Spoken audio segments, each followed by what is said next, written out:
کوفیوں ہوشیار ہو جاؤ، چال بازوں کے دھوکے سے ہوشیار، زبیریوں کی خصلت ہوئی آشکار، یہ لوگ نہیں آل علی کے وفادار، اٹھو کوفیوں، یا رسول الحسین، یا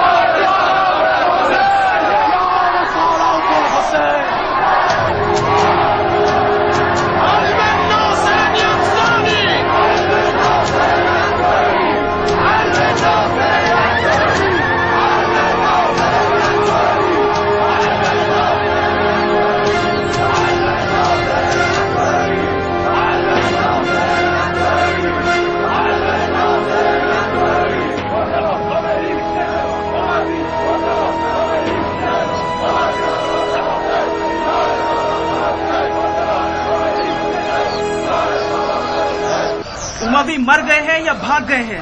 اب تمام کوفی آل زبیر کی بیعت میں ہیں۔ توابین کا نشانہ قاتلان حسین ہے، انہیں آل زبیر سے کوئی واسطہ نہیں۔ ایک ساتھ دو اونٹوں پر نہیں بیٹھا جا سکتا، اگر تم لوگ مسلمان ہو تو تمہیں آل زبیر کی بیعت کرنی ہوگی۔ شیر کے پنجرے میں ہاتھ مت ڈالو بے وقوفوں، اگر نہ مانے تو کیا ہوگا؟ ہماری بیویاں بیوہ ہو جائیں گی اور بچے یتیم۔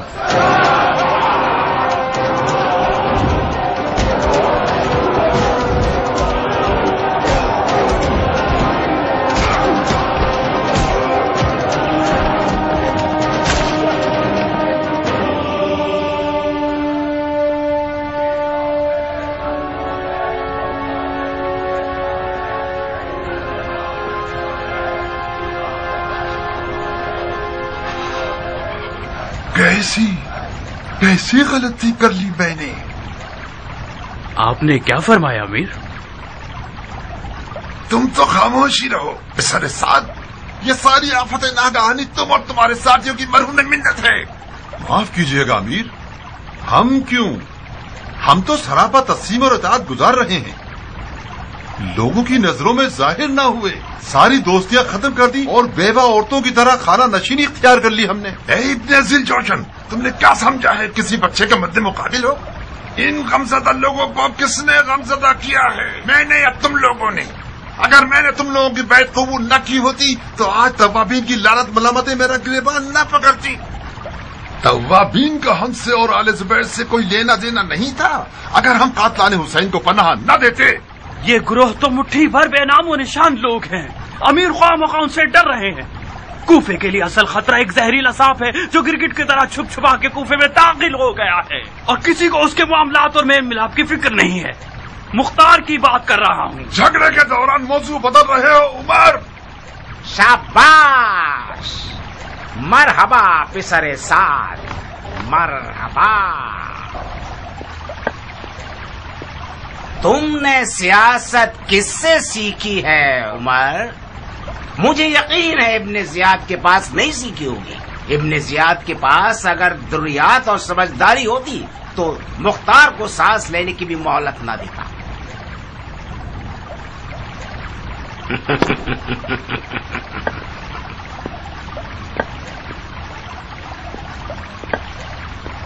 میں بن یزید ہوں، آپ لوگوں کا نیا حاکم،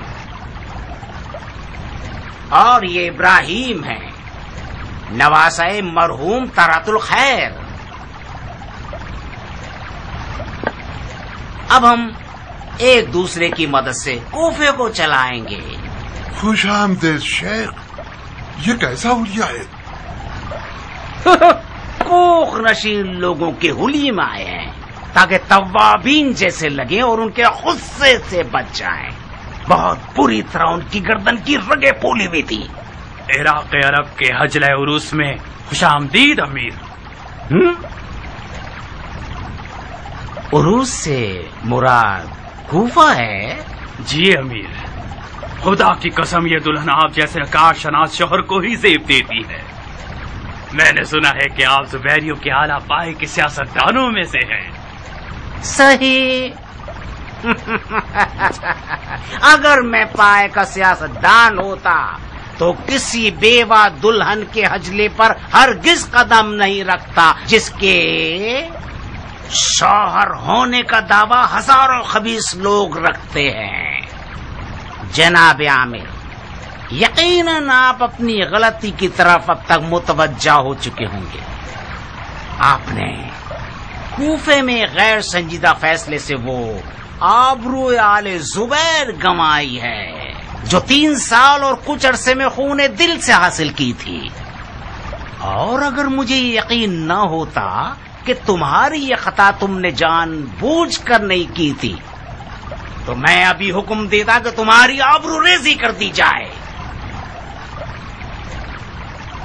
تم پسر سعد اور تم ذل جوشن کے بیٹے اور تم لوگ جن کے ہاتھ فرزند رسول کے خون میں بھرے ہوئے ہیں. آل زبیر وہ پہلا گروہ تھا جس نے خون حسین کے دفاع میں بات نہیں کی، عمل کیا. یاد رکھو کہ آل زبیر اپنے عہد پر ثابت قدم ہے اور پختہ ارادہ رکھتے ہیں کہ قاتلان حسین کے ساتھ جنگ کریں. توابین بھی یہی چاہتے ہیں. ہاں تو پھر چاہیے اور اپنے آپ کو ہمارے اور توابین کے خلاف لڑنے کے لیے آمادہ کیجیے. اگر جیت گئے یہ تاخ اور یہ بد چلن عورت کا حجل عروسی آپ کا ہوگا.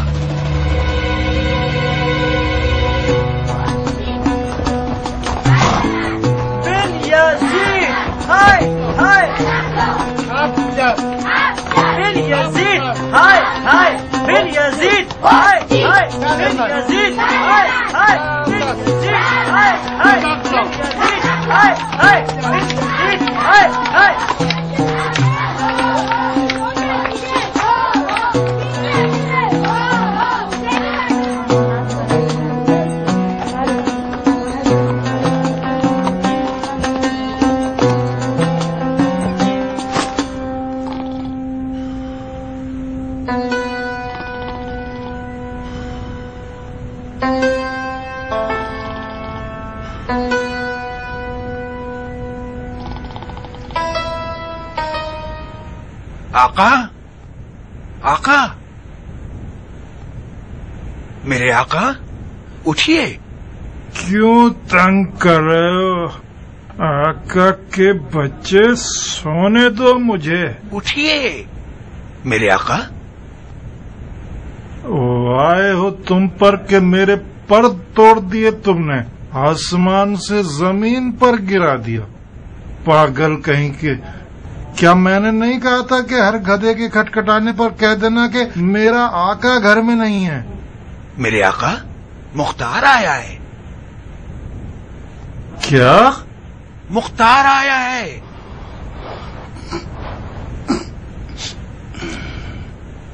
کون؟ مختار آیا ہے. مختار ہاں یہ سب جلدی سے یہاں سے لے جاؤ. یہاں سے جلدی کرو، اٹھا لو، یہاں سے لے جاؤ، فوراً چھپا دو ان کو یہاں پر. ہائے ہائے ہائے. کوئی پیاز، کوئی لہسن، کوئی سرکہ، کوئی حلوہ، کوئی کچرا.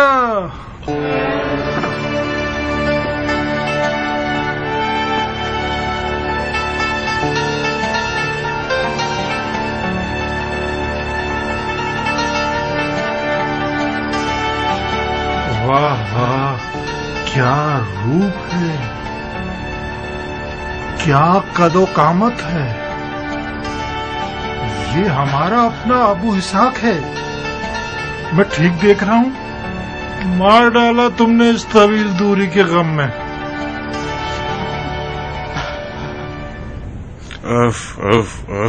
کیسی غلیظ بدبو ہے.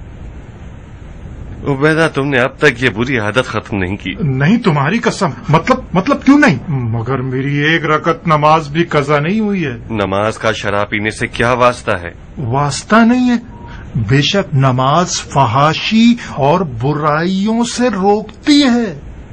تو پھر یقیناً وہ برائی جس کی بدبو آپ کو اذیت دے رہی ہے انہی دنوں نماز قائم ہونے کے ساتھ ساتھ دفع ہو جائے گی. حیف ہے تم پر کہ تم ام الخبائث کو پیتے ہو. میں انسان ہوں مختار.